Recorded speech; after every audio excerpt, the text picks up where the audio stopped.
Tout ce qui compose l'univers a un début, donc tout se crée. Mis à part la souffrance, tout se crée sans souffrance. Il existe donc un esprit, une ambiance de création de tout sauf de la souffrance, c'est le créateur de tout sauf de la souffrance. Ce créateur est le bien. La souffrance, indépendante du bien, augmente en l'absence de foi en lui. La création est continue, pas seulement au commencement. La foi en le bien permet d'être créé avec le moins de souffrance. Le bien infiniment grand existe et contient l'infinité de possibilités sans souffrance. Toute existence mise à part la souffrance en provient et y trouve sa possibilité et sa cause. Donc, le bien infiniment grand crée toute existence sauf la souffrance. La souffrance infiniment grande existe et ne contient que l'infinité de possibilités de souffrance. Toute souffrance en provient et y trouve sa possibilité et sa cause. Donc, la souffrance infiniment grande ne crée que la souffrance. Alors le bien est le créateur car il crée tout sauf la souffrance.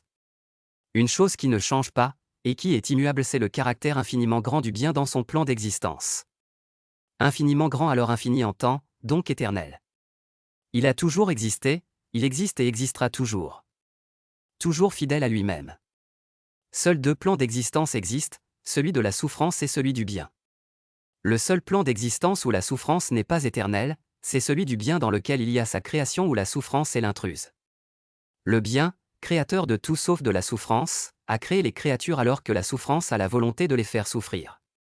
Donc dans sa lutte du bien contre la souffrance de ses créatures, le bien gagne toujours contre la souffrance de ces créatures qu'il invoque contre la souffrance. Finalement qu'elles se sentent bien. Il est le héros de ces créatures qu'il invoque contre la souffrance. Leur créateur de tout sauf de la souffrance. Le bien digne d'être invoqué contre la souffrance. Que le digne d'être invoqué contre la souffrance, celui qui ne fait pas souffrir, le bien, dans sa lutte pour ses créatures contre la souffrance qu'il n'a pas créée, gagne pour ces créatures qu'il invoque contre la souffrance, à apporter à celles-ci bien-être et bonheur. Avoir foi au bien permet de vivre la possibilité avec le moins de souffrance.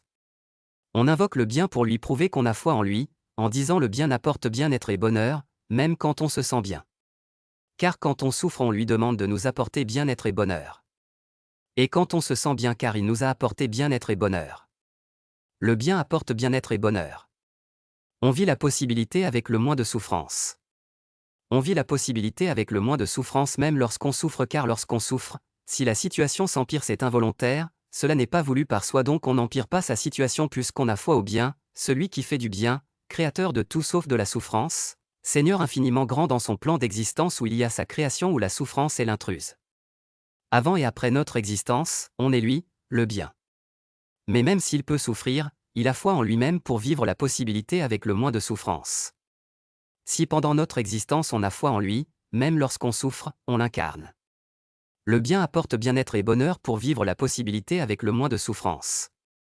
Avoir foi au bien c'est aussi lâcher prise en acceptant tout ce qui arrive car le bien nous protège à chaque instant même lorsqu'on souffre puisqu'on ne peut pas être touché par la souffrance sauf lorsqu'elle est utilisée par lui pour nous éviter une plus grande souffrance, pour apporter un plus grand bien. En espérant que si on souffre, seule la souffrance lorsqu'elle est utile au bien nous touche.